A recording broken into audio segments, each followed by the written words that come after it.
Over the last couple years, Pixar has kind of been pick and choose when they release their films. Either they're gonna be really good or they're gonna be a stinker. So will Inside Out 2 bring back Pixar? Welcome back everyone to Movie Man Cam, and today we're going to be talking about Inside Out 2, which is Pixar's latest film, and I believe it might be one of the better films that they've released in about a decade. Inside Out came out back in 2015, which was one of the better Pixar films that had come out at the time, and is still one of the best Pixar films ever because it talks about emotions. But emotions that are created into characters that we get to connect with and really just feel.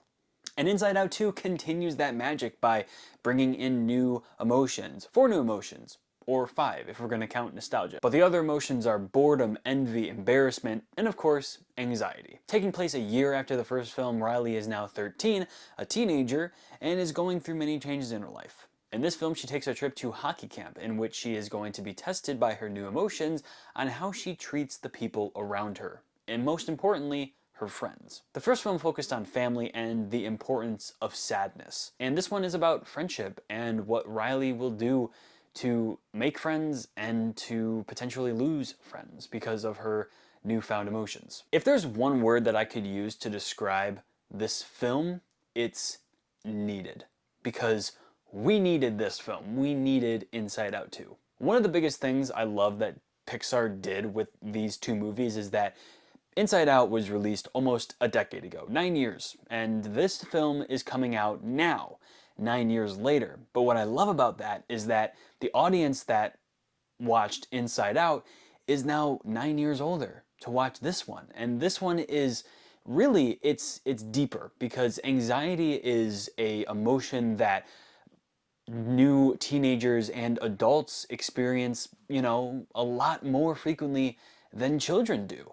And it's a really scary thing. So the fact that the audience got to grow with the characters in the film is so powerful, and it's amazing. The new emotion of anxiety, played by Maya Hawke, is without a doubt one of the smartest portrayals of an emotion and characterization I think we've seen in a mainstream Hollywood animated film. First off, Maya Hawke as anxiety is perfect casting. I mean, if you've seen interviews of Maya Hawke talking, it's personified, and it's perfect. But what Inside Out 2 did with the character of anxiety was so nuanced and real and gut-wrenchingly emotional, especially up in the very last minutes of the film. I don't want to spoil too much of it, but just they did anxiety's character so beautifully and creatively that it was so tasteful, and it's really going to be a film that's going to help a lot of people, because these films are telling us that we're not alone. These emotions, they're not there to hurt us. Emotions are there because they think it's their way of helping us. But it's us to decide what emotions are good within the moment. And that's what these films do so incredibly well. Within the first film, joy is the emotion that, as a kid, kids feel a lot more joy than, teenagers or adults do. And that film expressed that so well because Joy was the main character, but also Joy didn't realize up until the very end that it's important to really let the other emotions take control sometime, because we need to be able to express all of them, and we can make memories with different emotions together. And it's far more beautiful because we're not keeping it all bottled inside. And dare I say, I think Inside Out 2 may have even done that better in this film when it comes to knowing that even the scariest emotions are there.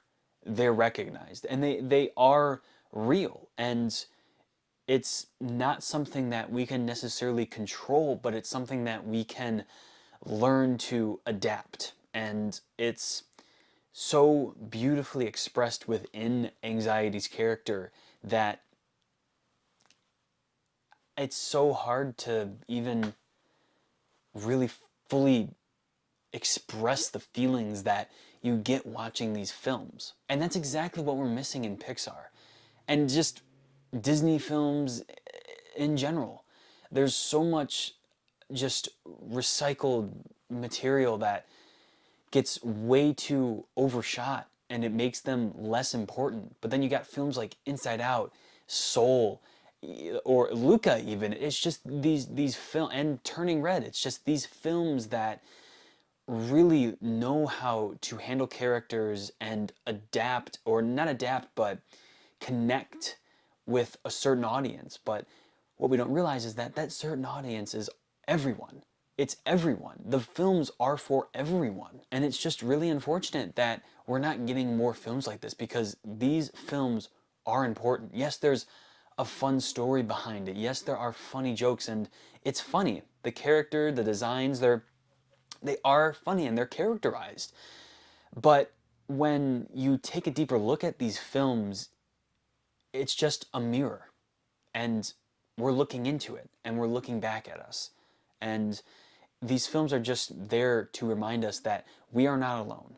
We aren't alone. And, you know, we might not have little people inside of our heads controlling, you know, which emotion is going to be used at a specific time, but it's up to us to really fully understand our emotions, to be able to communicate and act a certain way to make sure that we are the best versions of ourselves that we can be. And another thing that Inside Out 2 does so incredibly well is really telling a real story. Riley is a character that, you know, is going through some struggles. She's going through, I wouldn't say she was going through any sort of like identity crisis, because there wasn't particularly any of that, but she was in a state of not truly understanding what it means to be honest and be truthful to oneself, because there's doubt. And I mean,